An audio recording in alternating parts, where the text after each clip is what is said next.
حکیم صاحب چینل پر خوش آمدید۔ اس چینل میں میں آپ کو ان دواؤں کے بارے میں بتاؤں گا جو طب یونانی یا حکمت میں استعمال ہوتی ہیں۔ اور آج کا ٹاپک ہے گرمی دانے یا گھموریاں یا پرکلی ہیٹ۔ میں آپ کو بتاؤں گا کہ گرمی دانے کیا ہوتے ہیں، کیوں ہوتے ہیں، ان سے بچا کیسے جا سکتا ہے اور یقیناً ان کا علاج بھی۔ ناظرین، میں ایک سند یافتہ یا سرٹیفائیڈ حکیم ہوں۔ میں 20 سال سے بھی زیادہ عرصے سے قدرتی اور یونانی دواؤں کے ذریعے لوگوں کا علاج کر رہا ہوں۔ اس ویڈیو اور چینل کے ذریعے میں اپنا تجربہ اور علم آپ کے ساتھ شیئر کرنا چاہتا ہوں، تو میرا چینل سبسکرائب کریں اور گھنٹی کے آئیکن کو کلک کرنا نہ بھولیں۔ اس ویڈیو میں موجود تمام معلومات میری بلاگ پر بھی موجود ہے، جس کا لنک ڈسکرپشن میں موجود ہے۔ اب آتے ہیں اپنے موضوع پر کہ گرمی دانے کیا ہوتے ہیں اور کیسے ہوتے ہیں۔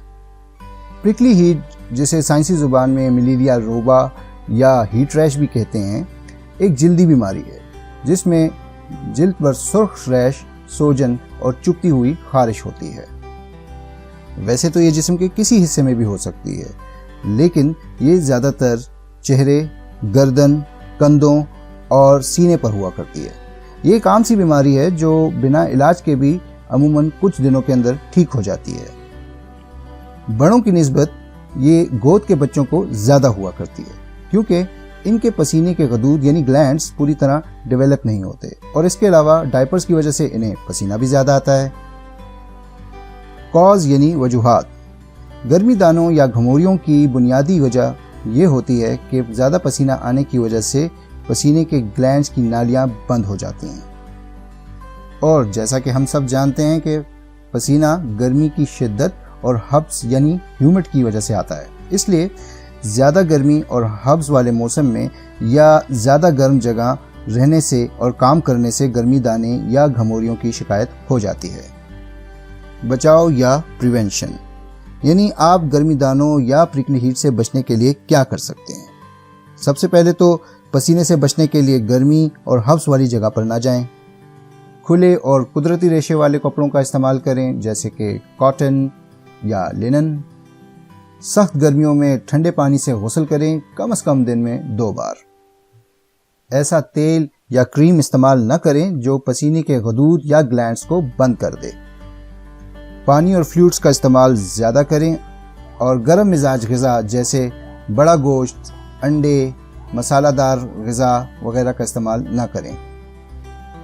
گرمیوں میں سونے کے لیے نرم اور موٹے گدے کا استعمال نہ کریں۔ علاج یعنی ٹریٹمنٹ۔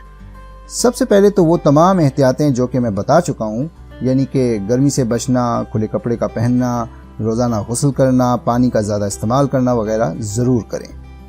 اس کے علاوہ گرمی دانوں والی جگہ کو برف یا آئس پیک سے سہلائیں، اس سے خارش اور سرخ داغ کم ہو جاتے ہیں۔ ایک اور آسان ٹوٹکا گرمی دانوں کے لیے یہ ہے کہ دہی اور پودینے کو متاثرہ حصے پر لگائیں۔ پودینے کو گوندھ کر اس کی پیسٹ بنائیں۔ 1 بڑا چمچ پودینے کی پیسٹ 1 پیالہ دہی میں ملائیں اور گرمی دانوں پر لگائیں۔ اس سے کافی آرام ملے گا۔ ملتانی مٹی کو پانی میں ملا کر گرمی دانوں پر لگانے سے بھی کافی آرام ملتا ہے، لیکن یاد رہے مٹی صاف ہونی چاہیے اور لگانے کے بعد خشک ہونے دیں۔ بیرونی یا ٹاپیکل ٹوٹکوں کے علاوہ آپ یہ لیمبو کا شربت بھی استعمال کر سکتے ہیں تاکہ اندر کی گرمی اور حدت ختم ہو جائے۔ 1 بڑا چمچ لیمو کا رس 1 گلاس پانی میں 1 بڑا چمچ شہد کے ساتھ ملا کر پی لیں۔ دن میں 2 یا 3 بار یہ شربت پئیں۔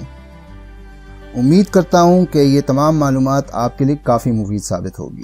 برائے کرم مجھے کمنٹس میں یہ ضرور بتائیں کہ آپ کو گرمی دانوں کا کون سا ٹوٹکا سب سے زیادہ پسند ہے۔ اگر آپ جاننا چاہتے ہیں کہ طب یونانی کیا ہے، تاثیر یا مزاج کسے کہتے ہیں، ہیومرز یا اخلاط کیا ہوتے ہیں، تو اس ویب سائٹ کو وزٹ کیجیے۔ اس کا لنک ویڈیو ڈسکرپشن میں بھی موجود ہے۔ تو میرا چینل سبسکرائب کریں، ویڈیو کو لائک کریں، شیئر کریں، اس پر کمنٹ کریں اور گھنٹی کے آئیکن کو کلک کرنا نہ بھولیں تاکہ تمام ویڈیوز آپ بر وقت دیکھ سکیں۔ شکریہ اور اللہ حافظ۔